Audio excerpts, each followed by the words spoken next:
Alhamdulillah nahmaduhu wa nasta'inuhu wa nastaghfiruhu wa nu'minu bihi wa natawakkalu alayhi. Na'udzu billahi min shururi anfusina wa min sayyiati a'malina.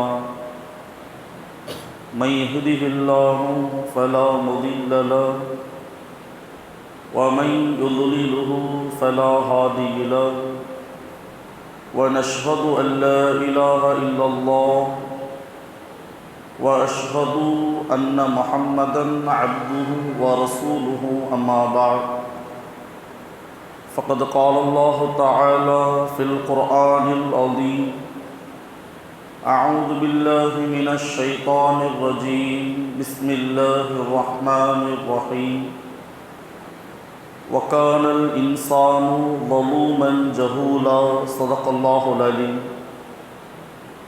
وقال نبينا صلى الله عليه وسلم إنما الأعمال بالنيات أو كما قال عليه الصلاة والسلام. இந்த உலகத்தை படைத்து பரிபாலிக்கக்கூடிய ரப்புல் ஆலமீனுக்கு அனைத்து புகழும் புகழ்ச்சியும் உண்டாகட்டுமாக. ஈருலக தலைவர் எம்பெருமானார் ரசூலே கரீம் ஸல்லல்லாஹு அலைஹி வஸல்லம் அவர்களின் மீதும் அவர்களை முழுமையாக பின்பற்றி வாழ்ந்த உத்தம சத்திய சஹாபாக்கள், தாபிஈன்கள், தபா தாபிஈன்கள், சுஹதாக்கள், சாலிஹீன்கள், நாதாக்கள் அனைவர்கள் மீதும் அல்லாஹ்வினுடைய சாந்தியும் சமாதானமும் என்றென்றும் நின்று நிலவட்டுமாக. கண்ணியத்திற்கும் சிறப்பிற்கும் நிறைந்த இந்த ஜும்மாவினுடைய நாளில் வெகு விரைவாக பள்ளிவாசலுக்கு வந்து இந்த ஜும்மாவினுடைய எல்லா அமல்களையும் பரிபூர்ணமாக செய்து நன்மைகளை முழுமையாக பெற்றுக்கொள்ள வேண்டும் என்ற ஆர்வத்தோடு வந்து அமர்ந்திருக்கும் பெரியவர்கள், வாலிபர்கள், வீட்டில் இருந்தபடியே தம்முடைய வேலைகளை எல்லாம் ஒதுக்கி வைத்துவிட்டு ஜும்மா உரையில் சொல்லக்கூடிய விஷயங்களை கேட்பது மட்டுமல்லாமல் வாழ்க்கையில் நடைமுறைப்படுத்த வேண்டும் என்ற ஆர்வத்தோடு கேட்டுக்கொண்டிருக்கும் தாய்மார்கள், சகோதரிகள் அனைவர்களுக்கும் இஸ்லாத்தின் காணிக்கையான முதல்கண் சலாத்தினை தெரிவித்துக் கொள்கிறேன். அஸ்ஸலாமு அலைக்கும் வரஹ்மத்துல்லாஹி வபரகாத்துஹு. கண்ணியத்திற்குரிய அல்லாஹ் நல்லடியார்களே, கண்மணி முஹம்மது ரசூலுல்லாஹி ஸல்லல்லாஹு அலைஹி வஸல்லம் அவர்கள் பல லட்சக்கணக்கான ஹதீஸுகளை நமக்கு சொல்லி உள்ளார்கள். இந்த ஹதீஸுகளை எல்லாம் சொன்னதனுடைய நோக்கம் என்னவென்று சொன்னால், இந்த உலக வாழ்க்கை என்பது நமக்கு அற்பமானது. இதை முழுமையாக நாடி நீங்கள் உலகத்தோடு பிரியம் வைத்துவிட வேண்டாம். மறுமை என்ற ஒன்று இருக்கிறது என்பதை இந்த பல ஹதீஸுகளின் மூலமாக நபி அவர்கள் நமக்கு விளக்கி கொடுக்கின்றார்கள். இப்போ நம்மால் பல லட்ச ஹதீஸுகளை பார்த்து நாம் நம்முடைய வாழ்க்கையில் பின்பற்ற முடியவில்லை என்றாலும் கூட ஒரு சில சின்ன ஹதீஸுகள், சிறிய வார்த்தைகள், நபி அவங்க சொன்னாங்க, எனக்கு சொல்லக்கூடிய சின்ன வார்த்தைகள் உங்களுக்கு மிகப்பெரிய பிரயோஜனத்தை தரலாம், மிகப்பெரிய அர்த்தங்களை தரலாம் என்பதாக சஹாபாக்களிடத்திலே சொன்னார்கள். அந்த அடிப்படையிலே நபி அவர்கள் சொன்ன முக்கியமான எத்தனையோ விஷயங்கள் ஒரு சிறிய ஹதீஸிலே சுருக்கமாக சொல்லப்பட்டு விட்டது. உதாரணமாக, இன்னமல் அமாலு பின்னியாத், நீங்கள் செய்யக்கூடிய எந்த அமல்களாக இருந்தாலும் சரி அதற்கு முதலில் நியத்து என்பது அவசியம். நியத்து இல்லாமல் எந்த ஒரு அமலும் கிடையாது என்பதை இந்த ஹதீஸ் நமக்கு உணர்த்துகிறது. தொழுகை எடுத்துக்கங்க, என்ன தொழுகை தொழுகிறோமோ அதை நியத் செய்யணும். ஒழு செய்ய போகிறோம், நியத் செய்யணும். ஹஜ்ஜிக்கு செல்லலாம் என்று நினைக்கின்றோம், நியத் செய்ய வேண்டும். எந்த ஒரு காரியமாக இருந்தாலும் என்ன செய்யணும்? நியத் என்பது மிக கட்டாயமான ஒரு விஷயம் என்பதை நபி ஸல்லல்லாஹு அலைஹி வஸல்லம் அவர்கள் சொல்லிக் கொடுத்தார்கள். அதிலே ஒரு சில காரியங்களை நாம் நம்முடைய வாழ்க்கையிலே பின்பற்றி விட்டோம் என்று சொன்னால், விளங்கி விட்டோம் என்று சொன்னால், இந்த உலகத்தை வைத்து நாளை மறுமையை நம்மால் அடைய முடியும். நபி அவங்க சொன்னாங்க, 3 விஷயங்களை நீங்கள் விளங்கிக் கொள்ளுங்கள். முதலாவது விஷயம் என்ன? ஹைஃபுல் அமானா, அமானிதத்தை பாதுகாத்து கொள்ளுங்கள். இப்போ நமக்கு தெரிஞ்ச அமானிதம் என்ன? யாராவது நம்மகிட்ட ஒரு பொருளை கொடுத்தா நம்ம அதை பாதுகாத்து அப்படியே திருப்பி கொடுக்கணும். இது நமக்கு தெரிந்த அமானிதம். அல்லாஹ் சொல்லக்கூடிய அமானிதம் என்னன்னு சொன்னால், இது ஒரு பக்கம் இருந்தாலும் இஸ்லாமியர்கள் இஸ்லாத்தை பாதுகாப்பது, அல்லாஹ்வை வணங்குவது, வழிபடுவது, இது அனைத்தும் அமானத் என்பதாக சொல்லப்படுகிறது. அல்லாஹ்வை நினைப்பதும் வணங்குவதும் மார்க்கத்தை முழுமையாக பின்பற்றுவதும் இது ஒரு வகையான அமானிதம். காரணம் என்னன்னு சொன்னால், அல்லாஹ் என்ன செஞ்சான்? எல்லா மஹ்லூக்காத்துகளையும் படைத்து வைத்தான். வானம், பூமி, மலை, மனிதர்கள் எல்லாத்தையும் படைச்சு வச்சான். அப்போ அந்த மலையை பார்த்து அல்லாஹ் கேட்டானா, என்னை வணங்குவதற்கும் அடிபணிவதற்கும் நீங்கள் தயாராக இருக்கின்றீர்களா? மலை சொன்னதாம், ரப்பே அந்த தகுதி எங்களுக்கு கிடையாது, அதனால் அந்த வாக்கு எங்களால் கொடுக்க முடியாது என்று சொல்லிவிட்டது. அல்லாஹ் வானத்திட்ட கேட்டான், இதே பதில்தான். பூமியிடத்திலே கேட்டான், இதே பதில். அங்கு படைத்து வைக்கப்பட்டிருந்த அந்த மஹ்லூக்காத்துகளில் சிறந்த படைப்பான மனிதன் சொன்னான், ரப்பே நான் உன்னை வணங்குகின்றேன். என்ன செய்கிறேன்? நான் உன்னை வணங்குகின்றேன், நான் உனக்கு கட்டுப்படுகின்றேன், நான் உன்னுடைய அனைத்து விஷயங்களுக்கும் அடிபணிந்து நடப்பேன் என்று மனிதன் கொடுத்த வாக்கு இருக்கிறது. அந்த அமானிதத்தை நபி அவர்கள் பாதுகாக்க சொன்னார். அது ஒரு வகையான அமானிதம். அல் கரீமு இதா வஅத வஃபா, சங்கைக்குரியவர் யார்? வாக்கு கொடுத்தால் அதை நிறைவேற்ற வேண்டும். நாம் வாக்கு கொடுத்துட்டோம், மனித சமுதாயம் வாக்கு கொடுத்து விட்டது, ஆனால் நிறைவேற்றுவதிலே பலகீனம் ஏற்பட்டு விட்டது. கண்ணியமானவர்களே, சஹாபாக்கள் தன்னுடைய உயிரை கொடுத்து, பொருளாதாரத்தை கொடுத்து, வீட்டை இழந்து, நாட்டை இழந்து இந்த மார்க்கத்தை அமானிதமாக நமக்கு கொடுத்தார்கள். அடுத்து உள்ள சந்ததிக்கு கொடுத்தார்கள், அவர்கள் தாபியிடத்திலே கொடுத்தார்கள். இப்படி ஒவ்வொரு மாறி மாறி மார்க்கம் என்ன செய்யப்படுது? அந்தந்த சமுதாயம் அமானிதமாக அதை பாதுகாத்து நம்மிடத்திலே கொண்டு வந்து கொடுக்கப்படுகிறது. ஆனால் நாம் என்ன செய்கின்றோம்? அடுத்த தலைமுறைக்கு இந்த மார்க்கத்தை எப்படி கொண்டு சேர்க்க போகிறோம் என்ற ஒரு கேள்விக்குறி நம்மிடத்தில் இருக்கிறது. நம்ம மார்க்கத்தை பின்பற்றுறோம், 5 நேரம் தொழுகிறோம், நம்முடைய பிள்ளைகளுடைய நிலைமை. அப்போ அவனுக்கு அமானிதம் என்றால் என்ன என்பதை யார் சொல்லிக் கொடுப்பது? கண்ணியமானவர்களே, அதனால் நபி அவர்கள் சொன்னார்கள், ஹிஃபுல் அமானா, அமானிதத்தை நீங்கள் பாதுகாத்து கொள்ளுங்கள். அல்லாஹ்வே குர்ஆனில் சொல்கிறான், வகானல் இன்சானு லலூமன் ஜஹூலா, வகானல் இன்சானு லலூமன் ஜஹூலா.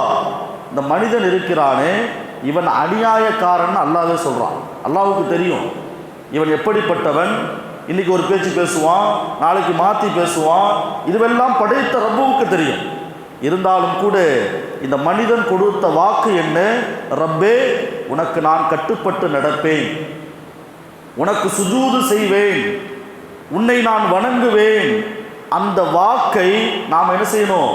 சரியாக நிறைவேற்ற வேண்டும். இந்த ஒரு அமானியத்தை ஒருவர் புரிந்து கொண்டால் அவர் இலகுவாக மறுமையை அடைந்து விடலாம். அடுத்து நபி அவர்கள் சொன்னார்கள், ஹிஃபுலு தஆம், சாப்பிடக்கூடிய உணவிலே நீங்கள் பாதுகாப்பாக இருந்து கொள்ளுங்கள். சாப்பிட்ற விஷயத்தில் என்னங்க பாதுகாப்பு? கண்ணியமானவர்களே, இன்னைக்கு சாப்பிடுவதனுடைய சுன்னத்து மொத்தம் 14 இருக்குது. எத்தனைங்க? 14 சுன்னத்துகள் இருக்குது சாப்பிடுவதற்கு மட்டும். என்னைக்காவது நாம் எடுத்து பார்த்துருக்குறோமா? பிஸ்மில்லா சொல்கிறோம், சாப்பிட்றோம். அது என்ன 14 சுன்னத்துகள்? 14 சுன்னத்துகள் இருக்கிறது. தண்ணீர் குடிக்கிறோமா இல்லையா? அந்த தண்ணீர் குடிப்பதிலே 6 சுன்னத்துகள் இருக்கிறது. நபி அவர்கள் சொன்னார்கள், என்ன செய்யணும்? தண்ணீரை பார்க்க வேண்டும், பிஸ்மில்லா சொல்லணும், உட்கார்ந்து குடிக்கணும், தலையை மறைத்து குடிக்க வேண்டும், குடித்தவுடன் அல்ஹம்துலில்லாஹ் என்று சொல்ல வேண்டும். தண்ணியை என்ன செய்யக்கூடாது? ரொம்ப வேகமாக குடிக்கக்கூடாது. என்ன செய்யக்கூடாது? எடுத்த உடனே ரொம்ப களைப்பாக வந்து என்ன செய்வாங்க, ஒரு 1/2 லிட்டர் பாட்டில் எடுப்பார், எடுத்து மேலே வச்சார்னா தண்ணி ஃபுல்லாக உள்ளே இறங்கிடும். அப்படி குடிக்கக்கூடாது. 3 முறை சுவாசித்து குடியுங்கள். நபி அவர்கள் சொன்னார்கள். இது ஹதீஸு. இன்றைக்கி மருத்துவம் என்ன சொல்லுது தெரியுமா? நம்முடைய தண்ணீர் குடிக்கக்கூடிய அந்த குழாய் என்பது மிக இலகுவானது. அதை நீங்கள் ரொம்ப சிரமப்படுத்தி என்ன செய்ய வேண்டாம், தண்ணீர் குடிக்க வேண்டாம். அது மட்டுமல்லாமல் தண்ணீரில் மிதக்கக்கூடிய சில கொழுப்புகளும் இருக்கிறது. நீங்கள் தண்ணியை ரொம்ப வேகமாக குடிக்கும்போது அது எங்கேயாவது போய் அடைச்சிக்கும். அடைத்து விட்டால் ஹார்ட் அட்டாக் வருவதற்கு வாய்ப்பு இருக்குது, மருத்துவம் சொல்லுது. இப்போ மருத்துவம் சொல்வதை நாம் என்ன செய்கிறோம், ரொம்ப உன்னிப்பாக கவனிக்கின்றோம்.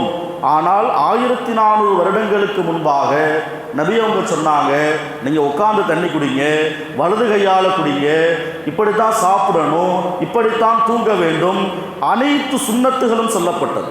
குறிப்பாக உணவினுடைய விஷயத்திலே நபி அவர்கள் சுன்னத்தை பேண சொன்னார்கள். சாப்பிடும்போது சூடாக சாப்பிடக்கூடாது, ஒரு பக்கமாக சாப்பிட வேண்டும், விரிப்பை விரிக்க வேண்டும். அதில் உணவுகள் விழுந்து விட்டால் அதை எடுத்து சாப்பிடுவது சுன்னத். அப்படிப்பட்ட உணவினுடைய பாதுகாப்பை நபி அவர்கள் சொல்லிக் கொடுத்தார்கள். இதில் என்ன பிரயோஜனம்? இந்த பாதுகாப்பு நம்மை மறுமையிலே கொண்டு சேர்க்கும். ஹுதைஃபத் இப்னு யமான் ரலியல்லாஹு தஆலா அவர்கள் பாரசீக நாட்டுக்கு என்ன செய்கிறாங்க, வெற்றிக்காக போருக்காக போகிறாங்க. நாட்டை வெற்றி கொண்டு விட்டார்கள். வெற்றி கொண்டதற்கு பின்னால் அந்த அரசவையிலே ஒரு பெரிய உணவு ஏற்பாடு செய்யப்பட்டுள்ளது. பெரிய உணவு ஏற்பாடு. பொதுவாக அரசவையில் பார்த்தோம்னு சொன்னால் ரொம்ப சிறப்பான உணவுகள்லாம் வச்சுருப்பாங்க. உணவு ஏற்பாடு செய்யப்பட்டுள்ளது. ஹுதைஃபத் இப்னு யமான் ரலியல்லாஹு தஆலா அவர்கள் அந்த மஜ்லிஸில் உட்கார்ந்து சாப்பிட்றாங்க. சாப்பிடும்போது ஒரு ரொட்டி துண்டு ஒன்று கீழே விழுந்துருச்சு. இன்றைக்கி நாம் என்ன செய்வோம், ஒரு கல்யாணத்தில் சாப்பிட்றோம், ஏதாவது உணவு கீழே விழுந்துருச்சு, அதை எடுத்து சாப்பிட மாட்டோம். ஏன்? பக்கத்தில் உள்ளவங்க பார்த்தா ரொம்ப இலக்காரமாக நினைப்பாங்க, ரொம்ப கேவலமாக நினைப்பாங்க. ரொம்ப டீசெண்டாக என்ன செய்வோம், இன்றைக்கி வெளியில் நம்ம கண்ணியம் என்ற பெயரிலே இன்றைக்கி எத்தனையோ சுன்னத்துகளை பாழாக்கி விட்டோம். இடது கையால் டீ குடிக்கிறது இன்றைக்கி மாடல் ஆயிடுச்சு. இடது கையால் தண்ணீர் குடிப்பது மாடல் ஆயிடுச்சு. கண்ணியமானவர்களே, வலது கை முடியவில்லை என்றால் மார்க்கம் அனுமதி கொடுத்துருக்குது. ஆனால் முடிந்தும் கூட ஒரு தற்பெருமைக்காகவும் பெருமைக்காகவும் சுன்னத்திற்கு மாற்றம் செய்தோம் என்று சொன்னால் நபியினுடைய சுன்னத்தை மறுத்தவர்களாக நாம் அங்கு ஆகிவிடுகின்றோம். ஹுதைஃபத் இப்னு யமான் ரலியல்லாஹு தஆலா அந்த ரொட்டி துண்டை எடுத்து சாப்பிட்றாங்க. இந்த மன்னர் கேட்டாராம், இது ஒரு பெரிய அரசவை, ஒரு கண்ணியமான இடம், இந்த ரொட்டி துண்டை எடுத்து நீங்கள் சாப்பிடணுமா? ஹுதைஃபத் இப்னு யமான் ரலியல்லாஹு தஆலா அவர்கள் சொன்னார்கள், பெரிய அரசவையில் இருந்தாலும் சரி, பெரிய கண்ணியமானவர்கள் இருந்தாலும் சரி, நபியினுடைய ஒரு சுன்னத்தை கூட நான் விடமாட்டேன். சஹாபாக்களுடைய வாழ்க்கை காரணம், நபி அவர்கள் சொன்னார்கள், ஹிஃபுலு தஆம், உணவினுடைய விஷயத்தை நீங்கள் பாதுகாப்பாக இருந்து கொள்ளுங்கள், வீண் விரயம் செய்யாதீங்க, சுன்னத்தை பின்பற்றுங்கள். இது ஹராமான உணவா, அதை தொடவே வேண்டாம். என்ன செஞ்சிட வேண்டாம், அந்த உணவை நீங்கள் தொட்டு கூட பார்க்க வேண்டாம். காரணம், ஹராம் உடலிலே கலந்து விட்டால் துஆக்கள் கபூலாக்கப்படாது. ஹராம் கலந்து விட்டால் மௌத்து நேரத்திலே கலிமா ஏற்றுக்கொள்ளப்படாது. அப்போ இத்தனை தடைகள் வருகிறது என்று சொன்னால் இந்த உணவினுடைய விஷயத்தில் நபி அவர்கள் சொன்னார்கள், நீங்கள் பாதுகாப்பாக இருந்து கொள்ளுங்கள். இதை ஒருவர் செய்தால் என்ன செய்யலாம், நாளை மறுமையை அடைந்து கொள்ளலாம். அடுத்து 3வது நபி அவர்கள் சொன்னார்கள், வலா தகிஃபு மா லைஸ லக பிஹி இல்ம், உங்களுக்கு எந்த விஷயம் தெரியவில்லையோ அதை பற்றி நீங்கள் பேச வேண்டாம். மார்க்கமாக இருந்தாலும் சரி, அல்லது ஒரு நபருடைய ஒரு செய்தியாக இருந்தாலும் சரி, நமக்கு அதை பற்றி தெரியலைன்னு சொன்னால் தயவு செய்து நீங்கள் அதை பற்றி பேச வேண்டாம். கல்வி என்பது என்ன செய்யும், யாரிடத்தில் வேண்டுமென்றாலும் இருக்கலாம். அதனால் அந்த கல்வியை சரியாக நீங்கள் பின்பற்றிக் கொள்ளுங்கள் என்பதாக நபி அவர்கள் சொன்னார். கண்ணியமானவர்களே, ஒரு பெரிய இமாம் என்ன செய்கிறாங்க, ஒரு ஹதீஸை படிக்கிறாங்க, ஒரு சட்டத்தை ஆய்வு செய்கிறாங்க. என்ன சட்டம்னு சொன்னால், ஒரு நாயினுடைய சிறுநீர் நம் மேலே பட்டு விட்டால் அந்த ஆடை என்ன ஆகிடும், நஜீஸ் ஆகிடும். நமக்கெல்லாம் தெரியும். அந்த சட்டத்தில் ஒரு வார்த்தை சேர்க்கப்பட்டிருக்கிறது, வயதிற்கு வந்த நாயினுடைய நஜீஸ் பட்டால் அது நஜீஸ் ஆகிவிடும். இமாம் பார்க்குறாரு, நாய் நமக்கு தெரியும், அது வயசுக்கு வந்த நாயா இல்லையா நமக்கு எப்படி தெரியும்? யாருக்கா தெரியுமா? நாயினுடைய இனம் நமக்கு தெரியும். அந்த பாலிகாகி விட்டதா, வயதை அடைந்து விட்டதா எப்படி தெரியாது. வாசலில் உட்காந்து ரொம்ப யோசிக்கிறாங்க. ரொம்ப யோசிச்சுட்டு இருக்கும்போது ஒரு தோட்டி குப்பை அள்ளக்கூடிய ஒரு மனிதர் வருகின்றார். அந்த மனிதர் இவருடைய கவலையை பார்த்துட்டு கேட்குறாரு, நீங்கள் எதற்காக கவலை அடைந்தீர்கள்? இந்த செய்தியை சொன்ன உடனே அவர் சொன்னாரா, இதெல்லாம் பெரிய விஷயமே கிடையாது, இதற்கு பதில் நான் சொல்கின்றேன். பாலிகான நாய் என்று சொன்னால் காலை தூக்கி சிறுநீர் கழிக்கும்.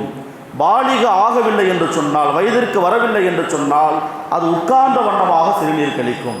உடனே அந்த இமாம் என்ன செஞ்சாங்க, அவரை எப்போ பார்த்தாலும் உடனே எதிர்த்து நின்றுவாங்களாம். ஏன் தெரியுமா? ஒரு கல்வியை அவர் கற்றுக் கொடுத்து விட்டார். அப்போ தெரியாது என்று சொல்லக்கூடிய நபரிடத்தில்தான் கல்வியினுடைய விளக்கம் கிடைக்கிறது.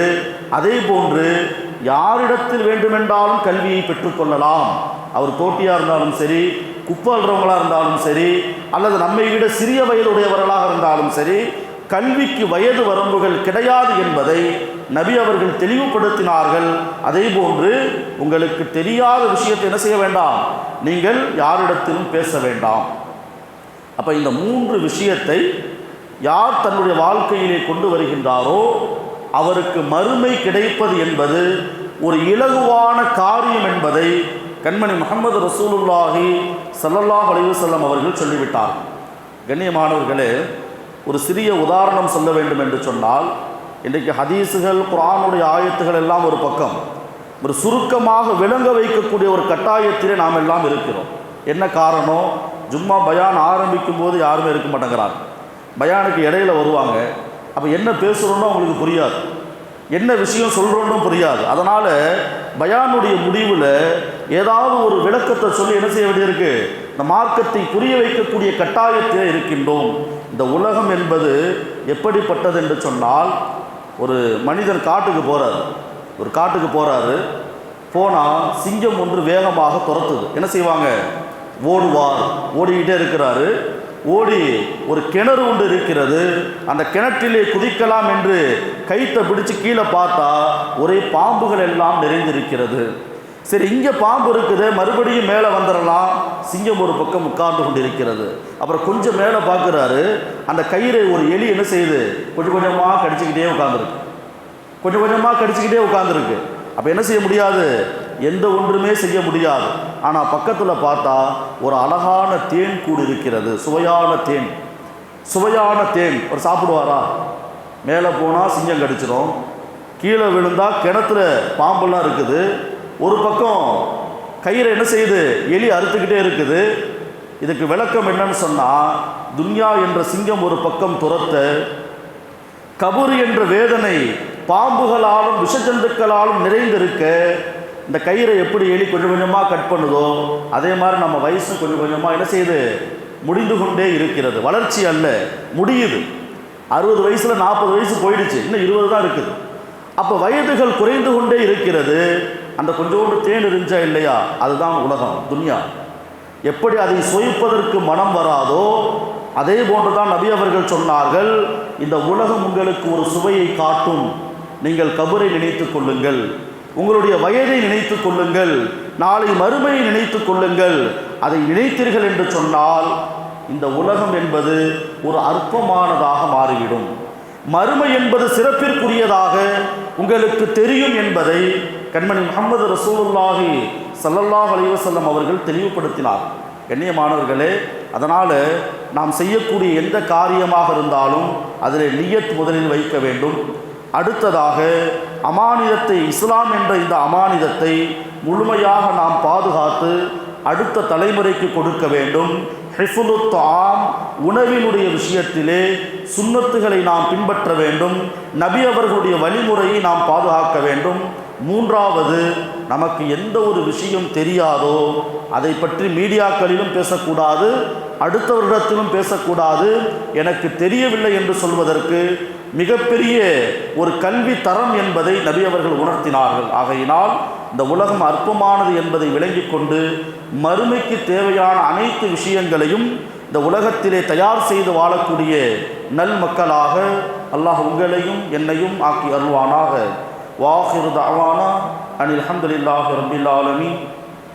அஸ்ஸலாமு அலைக்கும் வரஹ்மத்துல்லாஹி வபரகாத்துஹு.